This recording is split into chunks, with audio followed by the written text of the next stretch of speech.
My parents kicked my two sons out of their beds for their golden grandchild. To them, my boys were just obstacles, and I was the pushover who'd never stand up for my own family. What they never suspected? I'd been quietly documenting every slight for months, waiting for the perfect moment. They thought they were just moving furniture. They had no clue they were about to lose the roof over their heads. This story really starts 5 years ago, on the gray, hollow day that I lost my husband, David. He wasn't just my husband. He was my rock, my partner in everything, the other half of my soul. Together, we'd found and bought our dream home, a modest but solid 2-story house with a huge, sprawling backyard for our 2 boys, Liam and Noah. It was more than just wood and nails. It was a promise. A promise we made to each other to build a safe, loving world for our kids. A fortress against all the unkindness of the world. He'd spent an entire summer building a treehouse in the old oak, and another laying the stone patio by hand. Every corner of that house held a memory of his laughter, his love. When David passed away so suddenly, keeping that promise, protecting that fortress, became my sacred mission. The house was the last real, tangible piece of him I had left, and it was the foundation of my son's entire world. It was where they still felt close to their dad in the immediate aftermath. I was adrift in a fog of grief, so thick I could barely function. Simple tasks felt like climbing mountains. That's when my parents, bless their hearts, offered to move in to help me out. They framed it as a selfless act of support. I was drowning, just trying to hold it together for my 10 and 12-year-old boys who had just lost their hero, so I said yes. I was too broken to say no, and for a little while, maybe a few months, it actually worked. The house felt a little less empty, a little less silent. They helped with school runs and put hot dinners on the table. It gave me the space to just breathe, to cry in the shower without worrying if the boys were okay for 5 minutes. But it didn't take long for an old, familiar pattern to creep back in, the one that had defined my entire childhood. Casting a long shadow, I thought I had escaped the golden child dynamic. My older sister Clara had always been the star of our family. She was the brilliant one, the beautiful one, the one who never stumbled. And her daughter Emily inherited that crown without a single question the moment she was born. Emily was the sun, and everyone else was expected to orbit her. From the moment she could toddle, she could do no wrong. Christmas presents were a spectacle. Emily would be buried in a mountain of expensive gifts, while my boys received practical things like socks and sweaters. Her first grade art project was framed and hung in the main living room, while my son's regional science fair trophy was relegated to a dusty shelf in the hallway. Her school achievements were celebrated with fancy dinners at expensive restaurants, while Liam's perfect report cards or Noah's game-winning goal in soccer barely earned a polite, distracted nod. I know what this does to a child when one is constantly showered with praise and attention. The others are left standing in the cold, feeling like they're just not good enough, that their accomplishments don't matter. I saw it happening to my own sons. I saw how my parents' obvious, blatant preference for Emily chipped away at their confidence. I saw the light in their eyes dim a little each time their grandparents would interrupt their stories to take a call from Clara about something adorable Emily had said. I tried my best to build them back up, to be their biggest cheerleader, to create our own world of celebration within the walls of that house. But I was walking a tightrope, desperately trying to keep the peace in a house that I was, slowly, painfully, realizing didn't feel like mine anymore. For a few years, things were manageable, just a low, constant hum of unfairness under the surface. But then Clara called. She announced she, her husband, and their perfect Emily were moving back to our town, and that low hum was about to become a deafening roar. Clara's family needed a place to stay for a few months. Their new house, a massive new build in a gated community, had some construction delays. Naturally, my parents offered up my home without even a hint of a conversation with me first. I found out when my mother announced it over dinner, beaming as if she'd just solved world peace. "Isn't it wonderful? We'll all be together." I remember looking at her, my fork frozen halfway to my mouth. "Mom, where are they going to stay? We don't have a guest room." She just waved her hand, a gesture of complete dismissal she had perfected over a lifetime. "Oh, don't be silly. It's a big house. We're family. We help each other. We'll make it work." The subtext was clear. My feelings, my space, my children's comfort were secondary to what the family, meaning what she and Clara wanted. I felt that familiar knot of dread twisting in my stomach, the one that told me to just give in to avoid the fight. Arguing about it would start a war I just didn't have the energy to fight. A war where I would be painted as selfish and ungrateful. So, against my better judgment, I relented. The day they moved in was the day it all shattered. The timing couldn't have been worse. I had a critical deadline at work and had to stay late. I called to check in, and my mother assured me everything was fine, that they were just getting settled. When I finally pulled into my own driveway well after dark, The house was lit up like a Christmas tree. Music was playing. Laughter spilled out of the open windows. I walked in, bone-tired and ready for a quiet evening. To find my sister and her husband sipping wine in the living room like they owned the place. My parents were fawning over Emily, who was showing off a new tablet they'd apparently just bought her as a welcome home gift. It felt like walking into someone else's party. "Hey," I said, dropping my keys on the table. "Where are the boys?" My mother gave me a tight saccharine smile that didn't reach her eyes. "Oh, we got them all set up. We just had to make a few little adjustments to make sure everyone was comfortable." A cold feeling, sharp and sudden, washed over me. Adjustments. I walked down the hall and pushed open the door to what had been Liam and Noah's room since the day we moved in. It was completely transformed. Emily's frilly, princess-themed pink bedspread was on the bed. Her army of dolls were lined up on the shelves where my son's cherished Lego models used to be. The posters of their favorite athletes were gone, replaced with pictures of pop stars. My heart started pounding in my chest as I backed out and went to the next room, the one they used as their den and homework space. Same story. All of it gone, replaced, erased. I found my boys in the small, dusty room at the back of the house we used as a home office. It was cold, cramped, and smelled of old paper. Their mattresses were just thrown on the floor, their clothes piled in a corner next to a filing cabinet and the shredder. They were trying to be brave, pretending it was a fun campout, but I could see the hurt and confusion clouding their eyes. They had been kicked out of their own sanctuary, the rooms their father had painted with them, the spaces where their memories were kept. It's the kind of betrayal that screams to a child that they aren't as important, that their feelings don't matter, that they are somehow less. I saw red, a rage so pure and white-hot I hadn't felt in years, surged through me. I stormed back to the living room, my hands clenched into fists. "What is this?" I demanded, my voice shaking. "What have you done?" My father didn't even bother to look up from his newspaper. "Don't be so dramatic. Emily needs her space. She's younger and she's our guest, and my sons don't need their space," I shot back, my voice rising. "This is their home. Those are their rooms." My mother stepped in then, placing a hand on my arm with a look of patronizing pity. "Honestly, you're being so ungrateful. It's temporary. Your boys are older. They can adapt. It's important for Emily to feel welcome." Her words hit me like a slap. The casual cruelty of it, the complete and utter disregard for my children's feelings, it was staggering. They weren't just guests anymore. They were invaders, acting like they owned the place because, in their minds, they did. The fight that came next was ugly, a culmination of decades of suppressed resentment. They called me selfish, ungrateful.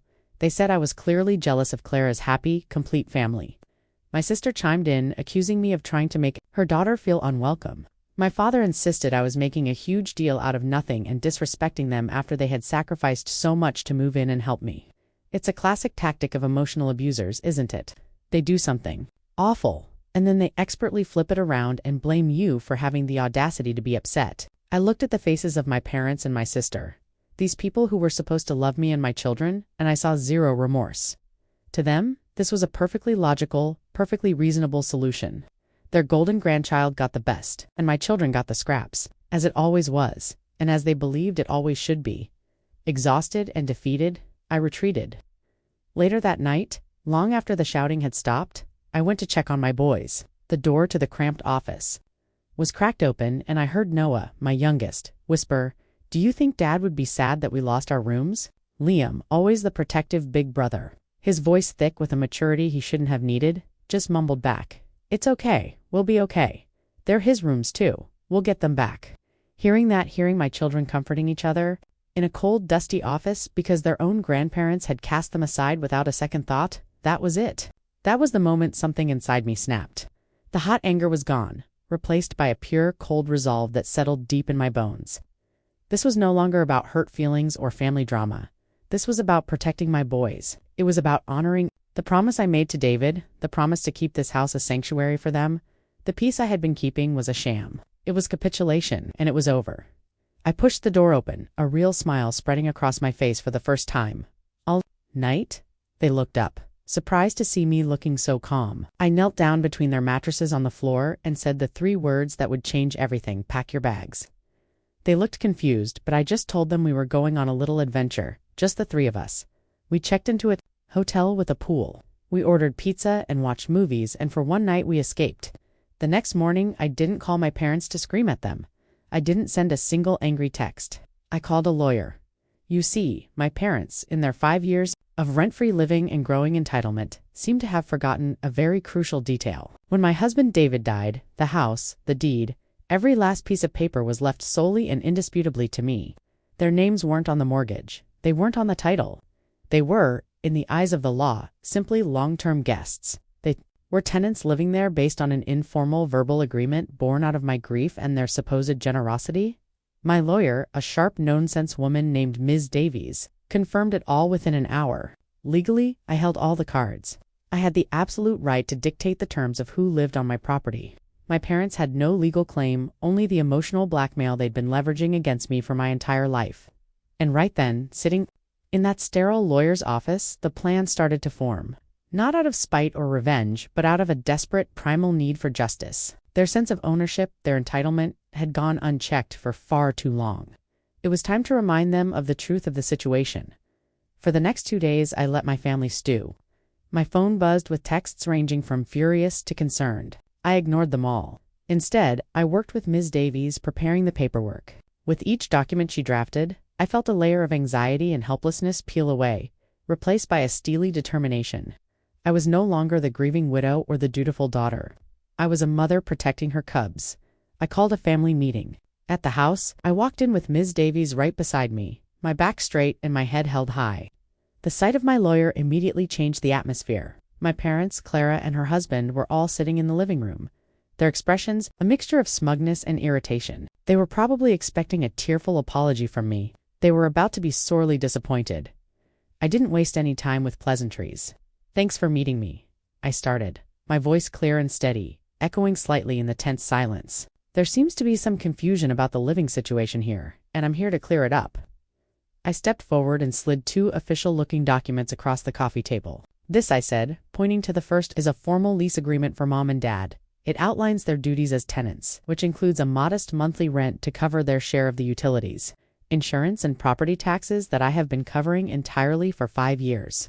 It also clearly states, in a non-negotiable clause, that Liam and Noah's bedrooms are to be vacated and returned to their original condition within 24 hours. Their faces began to shift from smugness to confusion.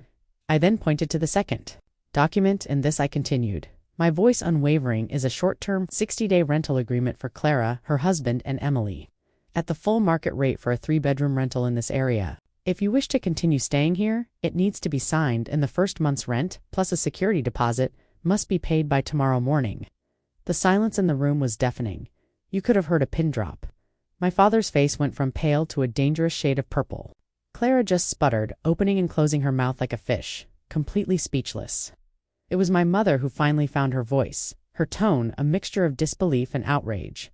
"Elise, are you out of your mind? You're charging us rent? This is our home? You're kicking us out."